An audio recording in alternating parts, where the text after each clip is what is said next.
प्रेम से बोलिए संतोषी माता की जय। स्वागत है आपका हमारे चैनल पर। आज के इस वीडियो में हम आपको सुनाएंगे संतोषी माता व्रत की कथा।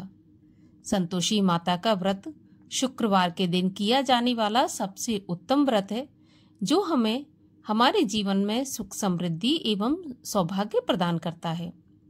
इसके अलावा हमारे चैनल पर सभी प्रकार की व्रत कथाएं सुनाई जाती हैं, तो सभी व्रत कथाएं सुनने के लिए और हमसे जुड़े रहने के लिए हमारे चैनल को सब्सक्राइब करके बेल आइकन पर प्रेस कर लीजिए और आज की ये कथा अच्छी लगे तो लाइक करके शेयर भी कर दीजिए।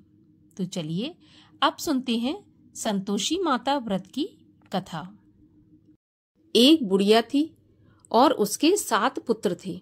6 कमाने वाले थे और एक निकम्मा था। बुढ़िया माँ 6 पुत्रों की रसोई बनाती, भोजन कराती और पीछे से जो कुछ बचता तो 7वें पुत्र को दे देती थी। परंतु वह बड़ा भोला भाला था, मन में कुछ भी विचार नहीं करता था। एक दिन वह अपनी बहू से बोला, देखो मेरी माता का मुझ पर कितना प्यार है। वह बोली, क्यों नहीं, सबका झूठा बचा हुआ तुमको खिलाती है। वह बोला, भला ऐसा भी कहीं हो सकता है? मैं जब तक अपनी आंखों से नहीं देखूं तब तक नहीं मान सकता। तो बहू हंसकर बोली, देख लोगे तब तो मानोगे। फिर कुछ दिन बाद एक बड़ा त्योहार आया।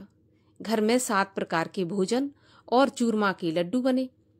वह जांचने को सिर दर्द का बहाना बनाकर पतला सा कपड़ा सिर पर ओढ़कर रसोई घर में सो गया और कपड़े में से सब देखता रहा। 6 भाई भोजन करने आए। उसने देखा माँ ने उनके लिए सुंदर सुंदर आसन बिछाए, 7 प्रकार की रसोई परोसी और आग्रह करके जिमाती रही और वह कपड़े में से सब देखता रहा। 6 भाई भोजन करके उठे, तब माता ने उनकी जूठी थालियों में से लड्डुओं के टुकड़ों को उठाया और एक लड्डू बनाया। जूठन साफ कर बुढ़िया माँ ने पुकारा, उठो बेटा, 6 भाई भोजन कर गए, अब तू ही बाकी है, उठ, कब खाएगा? तो वह कहने लगा, माँ मुझे भोजन नहीं करना, मैं परदेश जा रहा हूँ। तो माँ बोली, कल जाता हो तो आज ही चला जा। वह बोला, हाँ माँ, मैं आज ही जा रहा हूँ। यह कहकर घर से निकल गया। चलते समय बहू की याद आई। वह गौशाला में उपले थाप रही थी। वहीं जाकर उससे बोला, हम जावें परदेश को, आवेंगे कुछ काल, तुम रहियो संतोष से, धर्म आपनो पाल। वह बोली, जाओ पिया आनंद से, हमरो सोच हटाए, राम भरोसे हम रहें, ईश्वर तुम्हें सहाय। देव निशानी आपनी, देख धरू में धीर, सुध हमरी न बिसारियो, रखियो मन गंभीर। वह बोला, मेरे पास कुछ नहीं है, यह अंगूठी है सो ले लो और अपनी कुछ निशानी मुझे दो। वह बोली, मेरे पास क्या है, यह गोबर भरा हाथ है। यह कहकर उसकी पीठ पर गोबर के हाथ की थाप मार दी। अब बुढ़िया का बेटा चल दिया। चलते चलते दूर देश में पहुंचा। वहां पर एक साहूकार की दुकान थी। वहां जाकर कहने लगा, भैया मुझे नौकरी पर रख लो। साहूकार को जरूरत थी तो वह बोला, ठीक है रह जा। लड़के ने पूछा, तनख्वाह क्या दोगे? तो साहूकार बोला, काम देखकर दाम मिलेंगे। तो उसे साहूकार की नौकरी मिल गई। वह सवेरे 7 बजे से रात तक नौकरी बजाने लगा। कुछ दिनों में दुकान का सारा लेन देन, हिसाब किताब, ग्राहकों को माल बेचना, सारा काम करने लगा। साहूकार के 7-8 नौकर थे, वे सब चक्कर खाने लगे कि यह तो बहुत होशियार बन गया है। सेठ ने भी काम देखा और 3 महीने में उसे आधे मुनाफे का साझीदार बना लिया। 12 वर्ष में वह नामी सेठ बन गया और मालिक सारा कारोबार उस पर छोड़कर बाहर चला गया। अब बहू पर क्या बीती सो सुनो। सास ससुर उसे दुख देने लगे। सारी गृहस्थी का काम करा के उसे लकड़ी लेने जंगल में भेजते। इस बीच घर की रोटियों के आटे से जो भूसी निकलती उसकी रोटी बनाकर रख दी जाती और फूटे नारियल के खोपरे में पानी। इस तरह दिन बीतते रहे। एक दिन वह लकड़ी लेने जा रही थी कि रास्ते में बहुत सी स्त्रियां संतोषी माता का व्रत करती दिखाई दी। वह वहां पर खड़ी होकर कथा सुनकर बोली, बहनों ये तुम किस देवता का व्रत करती हो और इसके करने से क्या फल मिलता है? इस व्रत के करने की क्या विधि है? यदि तुम अपने इस व्रत का विधान मुझे समझाकर कहोगी तो मैं तुम्हारा बहुत एहसान मानूंगी। तब उनमें से एक स्त्री बोली, सुनो, ये संतोषी माता का व्रत है। इसके करने से निर्धनता, दरिद्रता का नाश होता है और लक्ष्मी आती है। मन की चिंताएं दूर होती हैं। घर में सुख होने से मन को प्रसन्नता और शांति मिलती है। निपुत्री को पुत्र मिलता है। प्रियतम बाहर गया हो तो जल्दी आ जाता है। कुंवारी कन्याओं को मनपसंद वर मिलता है। राजद्वारी में बहुत दिनों से मुकदमा चलता हो तो खत्म हो जाता है। सब तरह की सुख शांति हो, घर में धन जमा हो, पैसा जायदाद का लाभ हो, रोग दूर हो जाए और जो भी मनोकामना हो सब इस संतोषी माता के व्रत से पूरी हो जाती हैं। इसमें कोई भी संदेह नहीं है। वह पूछने लगी, यह व्रत कैसे किया जाता है, यह भी बताओ तो बड़ी कृपा होगी। तब वह स्त्री कहने लगी, 1.25 रुपये का गुड़ और चना लेना, इच्छा हो तो 5.25 रुपये का ले लेना या 11.25 रुपये का ले लेना। अपनी सहूलियत के अनुसार जितना भी हो सके सवाया लेना। 5.25 रुपये से 11.25 अपनी शक्ति और भक्ति के अनुसार लेना। हर शुक्रवार को निराहार रहकर कथा कहना और सुनना। इसके बीच क्रम टूटे नहीं। लगातार नियम पालन करना। सुनने वाला कोई न मिले तो घी का दीपक जलाकर उसके आगे जल के पात्र को रखकर कथा कहना, परंतु नियम न टूटे। जब तक कार्य सिद्ध न हो नियम पालन करना और कार्य सिद्ध हो जाने पर ही व्रत का उद्यापन करना। 3 महीने में माता पूरा फल प्रदान करती है। यदि किसी के खोटे ग्रह हैं तो भी माता 1 वर्ष में अवश्य कार्य सिद्ध करती हैं। कार्य सिद्ध होने पर ही उद्यापन करना चाहिए, बीच में नहीं करना चाहिए। उद्यापन में 2.5 सेर आटे का खाजा तथा इसी नाप से खीर तथा चने का साग करना। 8 लड़कों को भोजन कराना। जहां तक मिले देवर जेठ भाई बंधु कुटुंब के लड़के लेना। ना मिले तो रिश्तेदारों और पड़ोसियों के लड़के बुलाना, उन्हें भोजन कराना। यथाशक्ति दक्षिणा देकर माता का नियम पूरा करना। उस दिन घर में कोई खटाई न खाए, इस बात का ध्यान रखना। यह सुनकर बुढ़िया के लड़के की बहू चल दी। रास्ते में लकड़ी के बोझ को बेच दिया और उन पैसों से गुड़ चना लेकर माता के व्रत की तैयारी करके आगे चली और सामने मंदिर देखकर पूछने लगी, यह मंदिर किसका है? तब सब कहने लगे, ये संतोषी माता का मंदिर है। यह सुनकर माता के मंदिर में जा माता के चरणों में लौटने लगी। दीन होकर विनती करने लगी, हे माँ, मैं निपट मूर्ख हूँ, व्रत के नियम कुछ नहीं जानती, मैं बहुत दुखी हूँ। हे माता जगत जननी, मेरा दुख दूर कर, मैं तेरी शरण में हूँ। माता को दया आई। एक शुक्रवार बीता कि दूसरे शुक्रवार को ही इसके पति का पत्र आया और तीसरे को उसका भेजा हुआ पैसा भी आ पहुंचा। यह देखकर जेठानी मुंह से कोड़ने लगी, इतने दिनों में इतना पैसा आया, इसमें क्या बड़ाई है? लड़के ताने देने लगे। काकी के पास अब पत्र आने लगा, रुपया आने लगा। अब तो काकी की खातिर बढ़ेगी, अब तो काकी बुलाने से भी नहीं बोलेगी। बेचारी सरलता से कहती, भैया पत्र आवे रुपया आवे तो हम सबके लिए अच्छा है। ऐसा कहकर आंखों में आंसू भरकर संतोषी माता के मंदिर में आ मातेश्वरी के चरणों में गिरकर रोने लगी। माँ, मैंने तुमसे पैसा नहीं मांगा, मुझे पैसे से क्या काम है? मुझे तो अपने सुहाग से काम है। मैं तो अपने स्वामी के दर्शन और सेवा मांगती हूँ।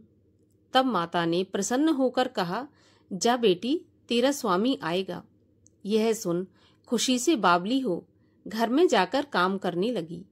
अब संतोषी माँ विचार करने लगी कि इस भोली पुत्री से मैंने कह तो दिया कि तेरा पति आएगा, पर आएगा कहाँ से? वह तो इसे स्वप्न में भी याद नहीं करता, उसे याद दिलाने मुझे ही जाना पड़ेगा। इस तरह माता बुढ़िया के बेटे के पास जाकर स्वप्न में प्रकट होकर कहने लगी, साहूकार के बेटे, सोता है या जागता है? वह बोला, माता, सोता भी नहीं हूँ, जागता भी नहीं हूँ, बीच में ही हूँ, कहिए क्या आज्ञा है? माँ कहने लगी, तेरा घर बार कुछ है या नहीं? वह बोला, मेरा सब कुछ है माता, माँ बाप, भाई बहन, बहू, क्या कमी है? माँ बोली, भोले पुत्र, तेरी पत्नी घोर कष्ट उठा रही है, माँ बाप उसे दुख दे रहे हैं, वह तेरे लिए तरस रही है, तू उसकी सुध ले। वह बोला, हाँ माता, यह तो मुझे मालूम है, परंतु मैं जाऊं तो जाऊं कैसे? परदेश की बात है, लेन देन का कोई हिसाब नहीं है, जाने का कोई भी रास्ता नजर नहीं आता, कैसे चला जाऊं? माँ कहने लगी, मेरी बात मान, सवेरे नहा धोकर संतोषी माता का नाम ले, घी का दीपक जलाकर दंडवत करके दुकान पर जा बैठना। देखते देखते तेरा लेन देन सब चुक जाएगा, जमा माल बिक जाएगा, सांझ होते होते धन का ढेर लग जाएगा। वह सवेरे बहुत जल्दी उठकर स्नान करके संतोषी माता को दंडवत करके घी का दीपक जलाकर दुकान पर जा बैठा।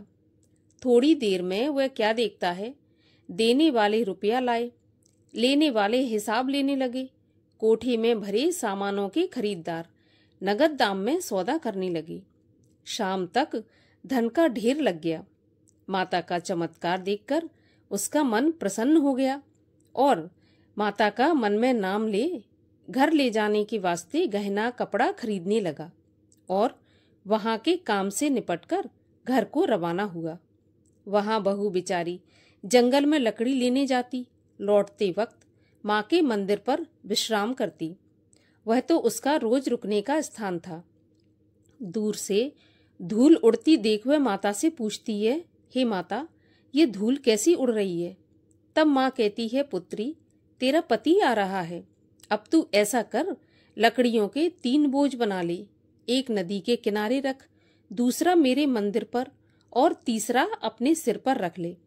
तेरे पति को लकड़ी का गट्ठा देखकर मोह पैदा होगा, वह वहां रुकेगा, नाश्ता पानी बना खाकर माँ से मिलने जाएगा। तब तू लकड़ियों का बोझ उठाकर घर जाना और बीच चौक में गट्ठा डालकर 3 आवाजें जोर से लगाना, लो सासू जी, लकड़ियों का गट्ठा लो, भूसे की रोटी दो, नारियल के खोपरे में पानी दो, आज कौन मेहमान आया है? माँ की बात सुनकर बहू बहुत अच्छा माताजी कहकर प्रसन्न हो लकड़ियों के 3 गट्ठे ले आई। एक नदी के तट पर, एक माता के मंदिर पर रखा। इतने में ही एक मुसाफिर आ पहुंचा। सूखी लकड़ी देख उसकी इच्छा हुई कि अब यहीं पर विश्राम करें और भोजन बना खाकर गांव जाएं। इस प्रकार भोजन बना विश्राम कर वह गांव को गया। सबसे प्रेम से मिला।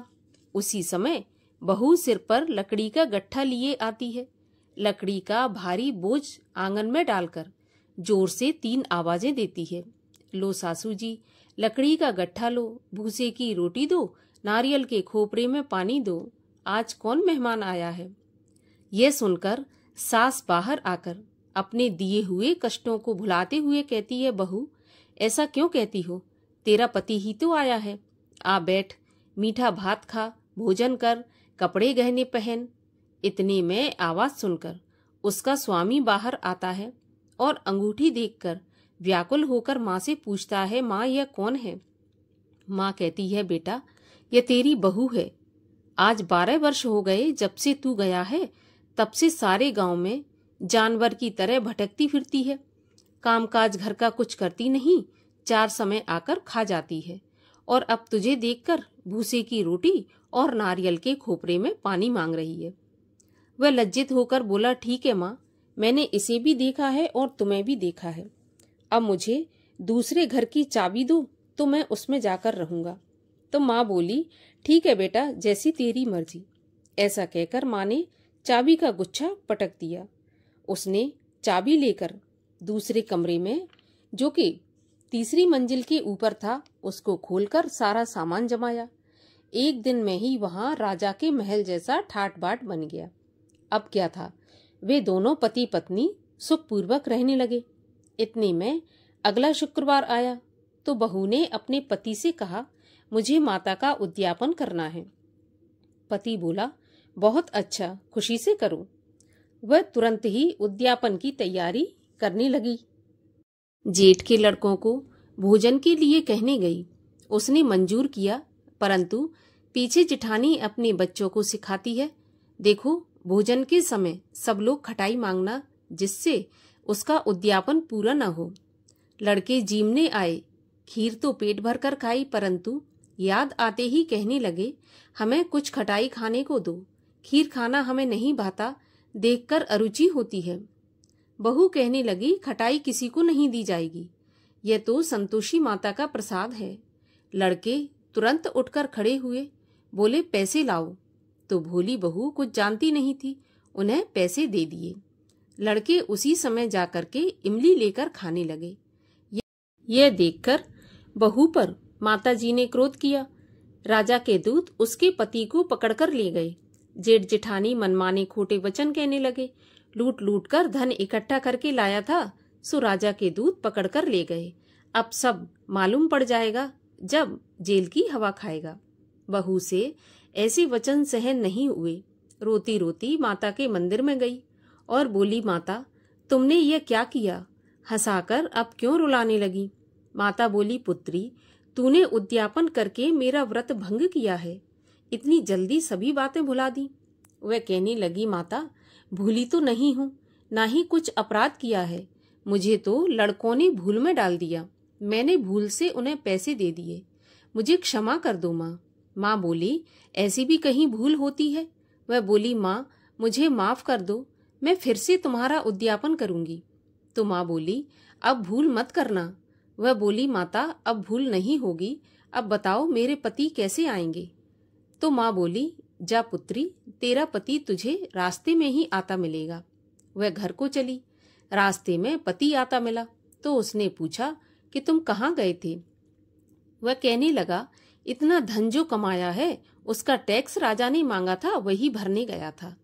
वह प्रसन्न होकर बोली, भला हुआ, अब घर चलो। कुछ दिन बाद फिर शुक्रवार आया। वह बोली, मुझे माता का उद्यापन करना है। तो पति ने कहा, करो। फिर वह जेठ के लड़कों से भोजन को कहने गई। जेठानी ने एक दो बातें सुनाई और लड़कों को सिखा दिया कि तुम पहले ही खटाई मांगना। लड़के कहने लगे, हमें खीर खाना नहीं भाता, जी खराब होता है, कुछ खटाई खाने को दो। वह बोली, खटाई खाने को नहीं मिलेगी, खाना हो तो खाओ। वह ब्राह्मणों के लड़कों को लाकर भोजन कराने लगी। यथाशक्ति दक्षिणा की जगह उन्हें एक एक फल दिया। इससे संतोषी माता प्रसन्न हुई। माता की कृपा होते ही 9वें महीने उसको चंद्रमा के समान सुंदर पुत्र प्राप्त हुआ। पुत्र को लेकर प्रतिदिन माताजी के मंदिर में जाने लगी। एक दिन माँ ने सोचा, यह रोज मेरे मंदिर में आती है, क्यों ना मैं इसके घर चलूं, इसका आसरा देखूं तो सही।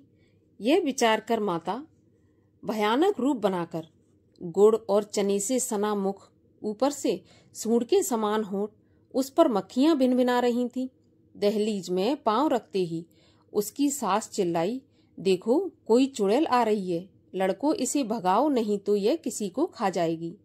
लड़के डरने लगे और चिल्लाकर खिड़की दरवाजे बंद करने लगे। छोटी बहू रोशनदान में से देख रही थी। प्रसन्नता से पगली होकर चिल्लाने लगी, आज मेरी माताजी मेरे घर आई हैं। यह कहकर बच्चे को दूध पिलाने से हटाती है। इतने में सास का क्रोध फूट पड़ा। बोली, देखो कैसी उतावली हुई, जो बच्चे को पटक दिया। इतने में माँ के प्रताप से जहां देखो वहां लड़के ही लड़के नजर आने लगे। वह बोली, माँ जी, मैं जिनका व्रत करती हूँ यह वही संतोषी माता है। इतना कहकर झट से सारे घर के किवाड़ खोल दिए। सबने माता के चरण पकड़ लिए और विनती करके कहने लगे, हे माता, हम मूर्ख हैं, हम अज्ञानी हैं, पापी हैं, आपके व्रत की विधि हम नहीं जानते। आपका व्रत भंग करके हमने बहुत बड़ा अपराध किया है। हे माता, आप हमारे अपराध को क्षमा करो। इस प्रकार माता प्रसन्न हुई। माता ने बहू को जैसा फल दिया वैसा सबको दें। जो यह कथा पढ़े या सुने उसका मनोरथ पूर्ण हो। बोलो संतोषी माता की जय। संतोषी माता की आरती।